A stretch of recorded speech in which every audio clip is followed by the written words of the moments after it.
Yung feeling na pagod ka na pero kailangan mong umusad. Yung feeling na napag-iiwanan ka na sa buhay. At yung feeling na walang napupuntahan yung mga pagsisikap mo. Malayo ka pa pero malayo ka na. Maaring mabagal, maaring pakonti-konti pero may usad. Minsan kasi nakakalimutan na natin i-appreciate at i-enjoy yung mga bagay na dati prayers lang natin noon. Pero natupad na pala at natatamasa na natin ngayon. Yung kahit walang okasyon, may cake at may pa-Jollibee na. Nakakapag-coke na din kahit walang bisita. Yung nakakapag-travel na yung family mo at nakakakain na kayo sa labas dahil sa treat mo. Yung nakakabili na kayo ng mga bagong damit kahit hindi Pasko. Yung hindi ka na nagpipiso net dahil may wifi ka na sa bahay at nakakanood ka na sa sarili mong TV at hindi na sa kapitbahay. Higit sa lahat, nakakatulong ka na rin sa pamilya mo. Napapaaral mo yung mga kapatid mo at mga pamangkin mo. Minsan, pasuko na talaga tayo sa buhay natin and minsan, tinatanong natin yung Diyos, bakit nangyayari ito lahat sa atin? Hindi tayo sinasagot pero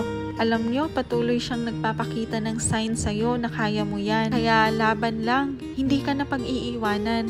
Uulitin ko, life is not a race. May kanya-kanya tayong timeline. Naririnig ng Diyos yung endless prayers mo. Nakikita niya yung paghihirap mo at pagsusumikap mo. At kapag alam niyang wala kang tinatapakang tao, gagabayan ka niya sa tamang daan. Okay lang yan kung mabagal ang pag-usad mo. Ang mahalaga, umuusad ka. Basta tuloy-tuloy ka lang dahil balang araw, makakarating ka rin sa destinasyon mo. Kasi alam mo, ang success para lang yan sa taong hindi tumitigil at patuloy lang sa proseso. Walang sukuan hanggang wala pa sa dulo.